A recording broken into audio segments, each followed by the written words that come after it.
លោកស្រីប្រិយមិត្តទូរទស្សនិកជនជាទីគោរពនៅពេលនេះសូមអញ្ជើញលោកអ្នកតាមដានទស្សនាព័ត៌មានសង្ខេបប្រចាំសប្តាហ៍ពីស្ថានីយ៍ទូរទស្សន៍ហងមាស HDTV ដូចតទៅជាដំបូងខ្ញុំបាទសូមជូនព័ត៌មានជាតិ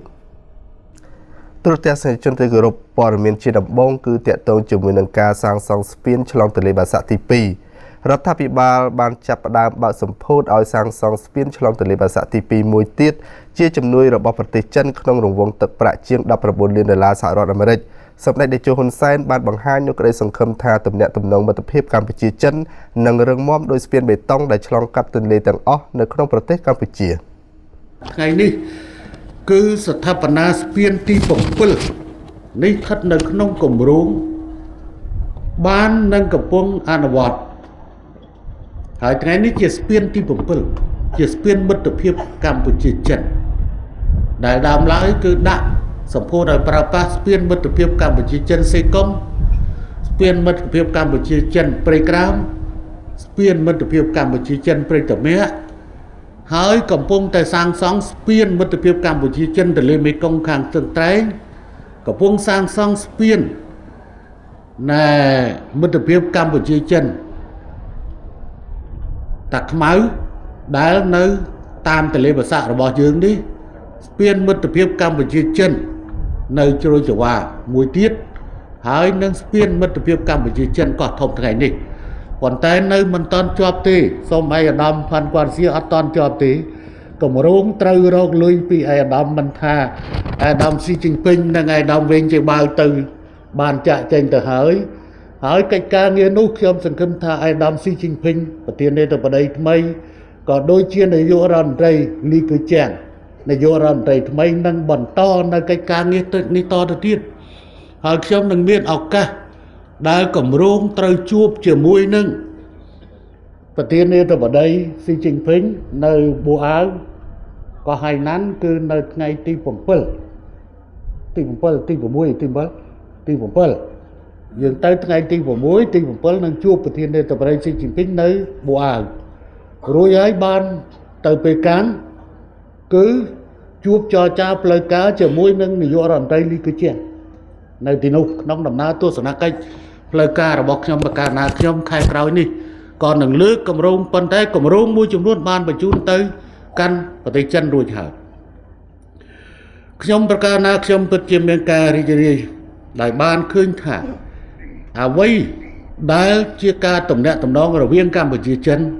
ត្រូវបានធ្វើឲ្យកាន់តែប្រសើរលើកកម្រិតពីកម្រិតមួយទៅកាន់កម្រិតមួយទៀតរហូតមកដល់ពេលនេះចាប់ពីឆ្នាំ2010រហូតមកដល់ពេលនេះគឺភាពដៃគូជាយុទ្ធសាស្ត្រគ្រប់ជ្រុងជ្រោយរវាងកម្ពុជាចិនកំពុងបាននឹងអនុវត្តហើយនៅពេលខាងមុខនឹងដាក់ចេញនៅផែនការសកម្មភាពគ្រប់ជ្រុងជ្រោយដើម្បីជោគជ័យនៃភាពដៃគូជាយុទ្ធសាស្ត្រនេះហើយខ្ញុំសង្ឃឹមថាទំនាក់ទំនងរវាងកម្ពុជាចិននឹងរឹងមាំដូចជាស្ពានបេតុងឆ្លងកាត់ទន្លេទាំងអស់របស់យើង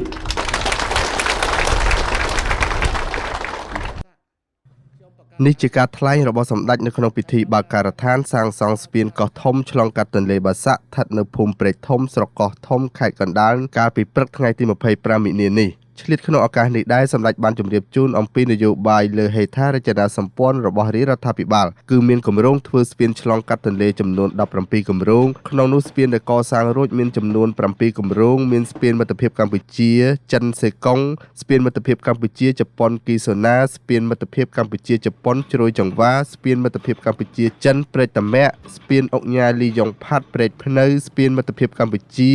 ចិនព្រែកក្តាមនិងស្ពានមនីវងទី2ព័ត៌មានជាបន្តគឺសូមចាប់អារម្មណ៍ជាមួយនឹងការបង្កគ្រោះថ្នាក់ចរាចរណ៍ដល់អ្នកដទៃវិញម្ដង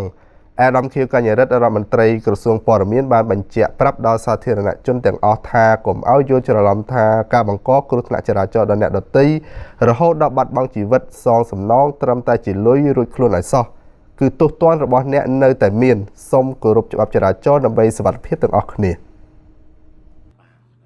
អាដាមខៀវកញ្ញរិទ្ធរដ្ឋមន្ត្រីក្រសួងព័ត៌មានបានមានប្រសាសន៍នៅក្នុងពិធីបើកសិក្ខាសាលាស្ដីពីការនិពន្ធអត្ថបទសារព័ត៌មានទាក់ទិនទៅនឹងសុវត្ថិភាពចរាចរណ៍ផ្លូវគោកកាលពីថ្ងៃទី27មីនានេះថាទោះបីជាអ្នកបង្កគ្រោះថ្នាក់ចរាចរណ៍បានបង់លុយសងសំណងដល់ជនរងគ្រោះនិងគ្រួសារជនរងគ្រោះក្តីក៏ប៉ុន្តែអ្នកបង្កគ្រោះថ្នាក់ចរាចរណ៍នោះគឺមិនអាចរួចខ្លួនបានទេគឺនៅតែត្រូវផ្ដន្ទាទោសតាមច្បាប់កាលណាបុកគេហើយសងលុយទៅគឺចប់រឿងនេះជាការភ័ន្តច្រឡំធ្ងន់ណាស់ព្រោះការបង់លុយសងជំងឺចិត្តគឺគ្រាន់តែជាសំណងផ្នែករដ្ឋបវេនីប៉ុន្តែកំហុសផ្នែកព្រហ្មទណ្ឌគឺនៅតែមានដដែលអាដាមបានបន្តថាកំហុសដែលអ្នកបើកបរបុកគេឲ្យស្លាប់ជាករណីមនុស្សឃាតដោយចេតនាឬអចេតនាត្រូវតែផ្ដន្ទាទោសទោះបីក្រុមគ្រួសារជនរងគ្រោះមិនដាក់ពាក្យបណ្ដឹងឬដកពាក្យបណ្ដឹងក្តីអង្គចាំខ្ញុំមិញអំពីនិយាយខាងនគរបាលទាំងនឹងបរិយាញ្ញាព្រោះគឺដូចខ្ញុំបាននិយាយមិញទោះជាគេសងជាលុយក្តីមិនមែនថាអ្នកដែលបង្កហេតុនឹងរួចខ្លួននេះអត់មានរួចទេទោះព្រមតន់តែមានអញ្ចឹងប៉ុន្តែធម្មតាយើងទីមួយអ្នកគ្រួសារដែលក្នុងគ្រោះគ្នាបានលុយហើយគឺថាវាមិននឹងទៅចំណាយលុយទាំងទៅឡើងតុលាការទៅទៀតនេះជាការងាររបស់នគរបាលព្រមតន់និងជាការងាររបស់រាជអាជ្ញាទៅបន្តរឿងនេះដើម្បីចាត់ការហើយអ្នកណាដែលគេខ្លួនគឺត្រូវតាមចាប់តើបាននេះគឺជាក្រិតជនមួយណាប៉ុន្តែទីពីរដូចខ្ញុំបាននិយាយមិញគឺថាអ្នកខ្លះបើកឲ្យបុកហើយគាត់គិតមិនមែនដោយសារគាត់គ្រាន់មិននេះទេជួនកាលគាត់ខ្លាចព្រោះគេវាយគាត់យើងមិនចឹងអាបញ្ហាការអំពាវនាវទាំងសងខាងប៉ុន្តែត្រូវចាំថាក្រាបបុកគេគិតអានឹងគ្រោះគឺទោសទម្ងន់ជាបមាជាអតិបមាសម្រាប់បញ្ហាគ្រោះថ្នាក់ចរាចរណ៍ដដែលនេះគឺមន្ត្រីអង្គការសហប្រជាជាតិនិយាយថាគ្រោះថ្នាក់ចរាចរណ៍នៅប្រទេសកម្ពុជាមានអត្រាខ្ពស់ជាងគេបំផុតបើធៀបជាមួយនឹងបណ្ដាប្រទេសដទៃក្នុងពិភពលោកហើយអ្នករងគ្រោះមានអាយុចន្លោះពី15ទៅ29ឆ្នាំលោក Steven Eding តំណាងអង្គការសុខភាពពិភពលោក WHO បានមានប្រសាសន៍ថាប្រទេសកម្ពុជាអាចចាត់ទុកថាមានអត្រាគ្រោះថ្នាក់ចរាចរណ៍ខ្លាំងជាងគេបង្អស់ក្នុងពិភពលោកហើយជនរងគ្រោះនោះភាគច្រើនកើតចំពោះមនុស្សចន្លោះពីអាយុ15ទៅ29ឆ្នាំមន្ត្រីអង្គការសហប្រជាជាតិដដែលនេះថ្លែងយ៉ាងដូចនេះក្នុងកិច្ចពិភាក្សាមួយកាលពីថ្ងៃទី27ខែមិនិនានៅក្នុងទីក្រុងភ្នំពេញនិយាយពីសុវត្ថិភាពចរាចរណ៍និងសុខភាពប្រជាពលរដ្ឋទូទៅនៅកម្ពុជាលោកបន្ថែមថាអ្នកដំណើរដោយថ្មើរជើងដោយកង់និងម៉ូតូប្រឈមនឹងគ្រោះថ្នាក់ខ្ពស់ជាងគេរបាយការណ៍នៃនគរបាលចរាចរណ៍បានដឹងថាគ្រោះថ្នាក់នៅលើដងផ្លូវបានសម្លាប់ពលរដ្ឋកម្ពុជាជាមធ្យមពី4ទៅ5នាក់ក្នុងមួយថ្ងៃហើយវាបានធ្វើឲ្យប្រទេសកម្ពុជាខាតបង់ថវិកាជាង$300 លានសហរដ្ឋអាមេរិកក្នុងមួយឆ្នាំព័ត៌មានជាបន្តគឺតាក់ទងជាមួយនឹងជំនឿនិងសាសនានៅកម្ពុជាវិញម្ដងអភិបាលក្រុងភ្នំពេញក្នុងពិធីបើកការដ្ឋានសាងសង់សាលាអ៊ីស្លាមនៅកម្ពុជាបានប្រកាសថាសិទ្ធិសេរីភាពពលរដ្ឋក្នុងការគោរពទៅលើជំនឿសាសនានៅកម្ពុជារដ្ឋាភិបាលនៅតែបើកចំហមិនប្រកាន់និន្នាការអ្វីទាំងអស់ក្នុងពិធីសម្ពោធមជ្ឈមណ្ឌលបណ្ដុះបណ្ដាលចំណេះដឹងទូទៅអ៊ីស្លាមស្ថិតនៅសង្កាត់ច្រាំងចម្រេះ1ខណ្ឌឫស្សីកែវរាជធានីភ្នំពេញកាលពីព្រឹកថ្ងៃទី25មិនិនាឯកឧត្តមកែបជុតិមាបានមានប្រសាសន៍ថាសាសនាណាក៏ដោយទាំងព្រះពុទ្ធសាសនាអ៊ីស្លាមសាសនានិងគ្រិស្តសាសនាគឺសុទ្ធតែព្រានប្រដៅមនុស្សឲ្យប្រព្រឹត្តនៅអំពើល្អជៀសវាងនៅអំពើបាបអំពើអាក្រក់ដូច្នេះហើយបានជារាជរដ្ឋាភិបាលបានបើកទូលាយឲ្យមានសាសនាផ្សេងៗនៅកម្ពុជាពុំដែលបិទសិទ្ធិសេរីភាពរបស់ប្រជាពលរដ្ឋក្នុងការគោរពជំនឿសាសនាណាមួយឡើយសប្តាហ៍ថ្ងៃនេះអ្នកកាន់សាសនាអ៊ីស្លាមនៅកម្ពុជាមានសិទ្ធិសេរីភាពពេញលេញក្នុងការធ្វើទំនាក់ទំនងជាមួយសាសនិកអ៊ីស្លាមនៅលើពិភពលោកដោយគ្មានការហាមឃាត់ឡើយព័ត៌មានជាបន្តគឺតាក់ទងជាមួយនឹងលោកសំរងស៊ីគឺឧបនាយករដ្ឋមន្ត្រីបានអះអាងថាបើទោះបីជាអវត្តមានលោកសំរងស៊ីក៏ដោយក៏ដំណើរការបោះឆ្នោតជាតិប្រព្រឹត្តទៅដោយសេរីនិងយុត្តិធម៌ដែរ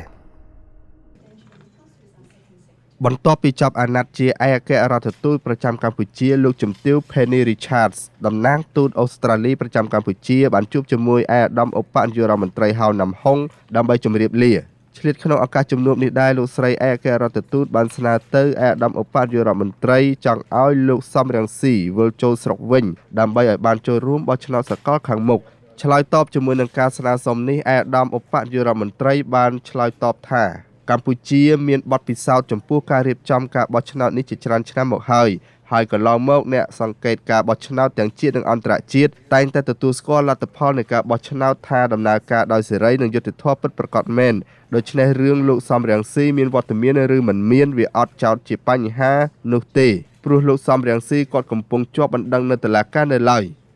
បើទោះជាគ្មានលោកសំរងស៊ីចូលរួមក៏គណៈបកលោកសំរងស៊ីគណៈបករបស់គាត់ក៏បន្តដំណើរការគេហៅការងារនយោបាយហ្នឹងហើយចូលរួមក្នុងការបោះឆ្នោតហ្នឹងជាដដែលដូច្នេះហើយជាបុគ្គលគឺសំរងស៊ីស្ថិតក្នុងផ្លូវច្បាប់មិនមែនស្ថិតក្នុងផ្នែកផ្លូវនយោបាយទេដូច្នេះហើយវាអត់ពាក់ព័ន្ធដល់ការបោះឆ្នោតនឹងថាប្រព្រឹត្តទៅជាយ៉ាងណានោះពីព្រោះ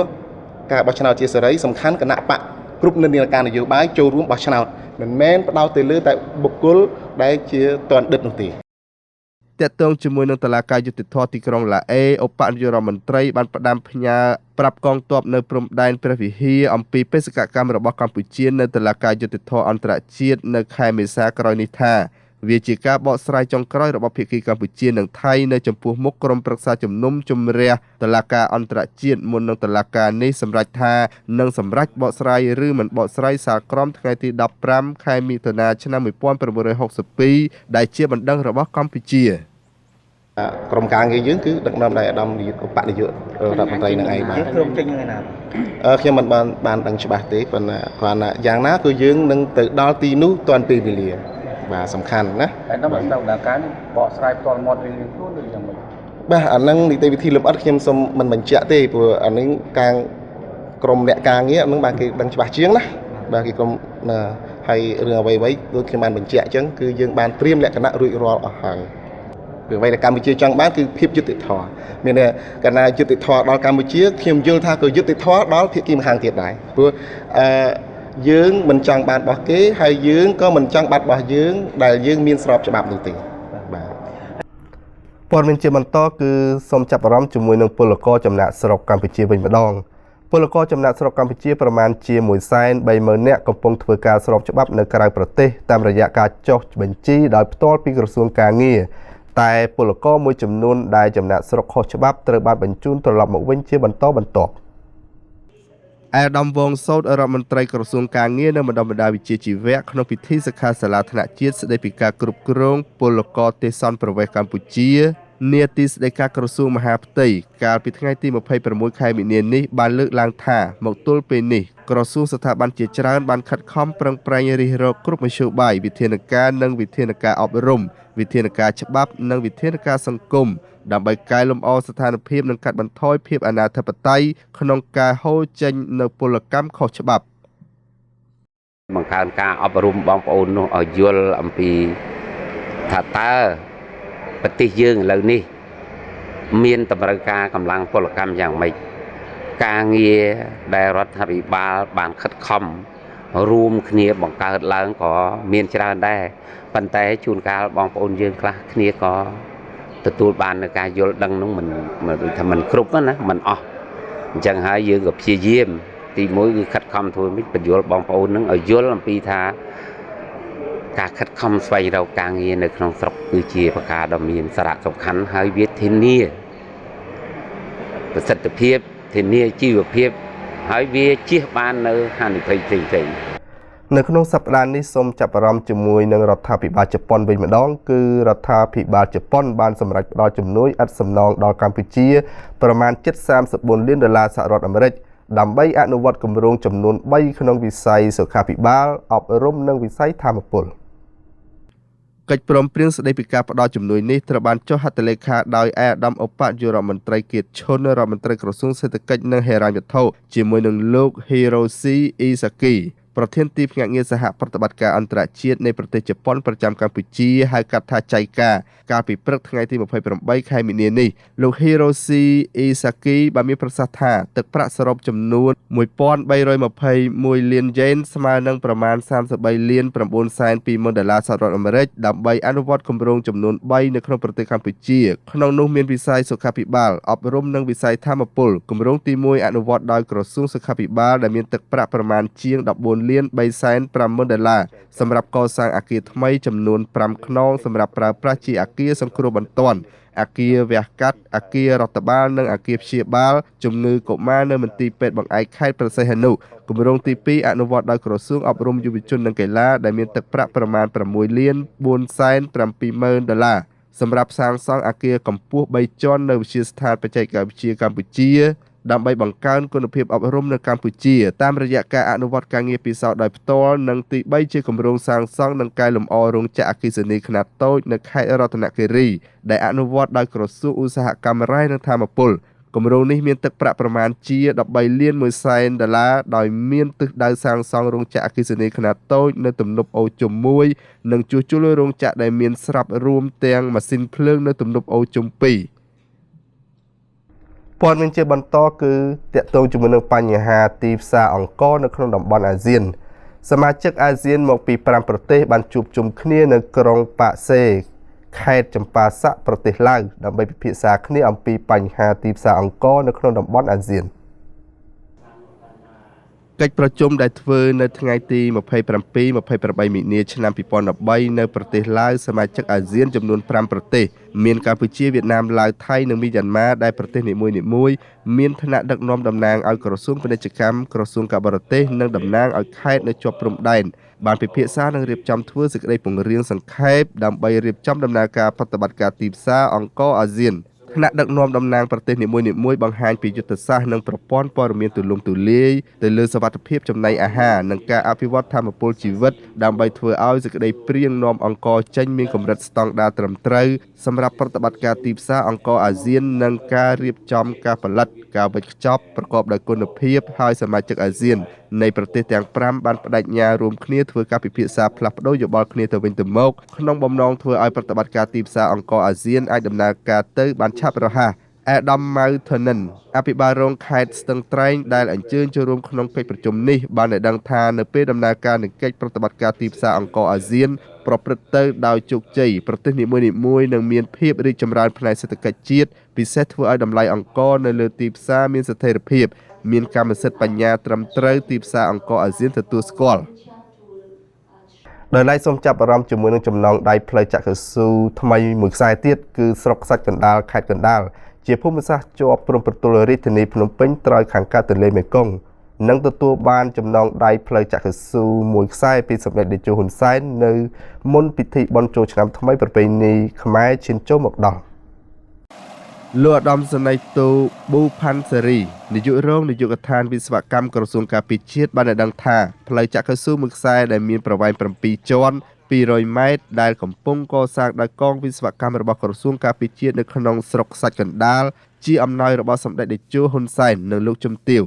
ផ្លូវជាតិថ្មីមួយខ្សែដ៏ថ្មីស្រឡាងនៅត្រើយខាងកើតទន្លេមេគង្គមិនធ្លាប់មាននេះជាចំណងដៃដល់ប្រជាពលរដ្ឋនៅក្នុងខេត្តកណ្ដាលឲ្យបានមុនបុណ្យចូលឆ្នាំថ្មីខាងមុខបច្ចុប្បន្នផ្លូវនេះកសាងសម្រាប់បានប្រមាណជាង 90% មកហើយលោកឧត្តមសេនីយ៍ប៊ូផាន់សេរីបានបន្តថាក្នុងចម្ងាយផ្លូវប្រវែងជាង7គីឡូម៉ែត្រនេះបានសាងសង់លូចំនួន4កន្លែងដើម្បីរំដោះទឹកទន្លេឬទឹកភ្លៀងជៀសវាងការច្រោះដាច់ដែលនាំឲ្យមានការខូចខាតផ្លូវនោះបន្ទាប់ពីផ្លូវនេះបានកសាងរួចរាល់ហើយអត្ថប្រយោជន៍របស់វាបានជួយសម្រួលដល់ការធ្វើដំណើររបស់ប្រជាពលរដ្ឋបានងាយស្រួលទាំងក្នុងការប្រស្រ័យទាក់ទងគ្នាការធ្វើដំណើរឆ្លងកាត់ការដឹកកសិផលពីតំបន់មួយទៅតំបន់មួយមិនត្រឹមតែនៅក្នុងមូលដ្ឋាននេះប៉ុណ្ណោះទេគឺមានទំនាក់ទំនងជាមួយបណ្ដាស្រុកនៅជុំវិញភូមិសាស្ត្រនេះទៀតផងព័ត៌មានជាបន្តសូមចាប់អារម្មណ៍ជាមួយនឹងលោកនួនជាវិញម្ដងអង្គជំនុំជម្រះសាលាដំបងរបស់តុលាការខ្មែរក្រហមបានធ្វើសេចក្តីប្រកាសផ្ទាល់មាត់លើសម្បទារបស់លោកនួនជាកាលពីព្រឹកថ្ងៃទី29នេះថាលោកនួនជាអាយុ86ឆ្នាំមានកាយសម្បទាគ្រប់គ្រាន់អាចបន្តចូលរួមសវនកម្មតទៅទៀតបានអត់បញ្ហាទេលោកចៅក្រមនិលណុនបានលើកឡើងនៅក្នុងសវនកម្មថាថ្មីត្បិតជនជាប់ចោទនួនជាមានអាយុច្រើននិងមានសុខភាពផ្លូវកាយទន់ខ្សោយក៏ដោយក៏របាយការណ៍និងសក្ខីកម្មនាពេលថ្មីរបស់អ្នកជំនាញវិទ្យាសាស្ត្រដែលតុលាការបានចាត់តាំងបានបញ្ជាក់ច្បាស់ថាជនជាប់ចោទនួនជានៅតែមានសម្បទាចូលរួមសវនកម្មបានដោយគ្មានបញ្ហាចោទទេ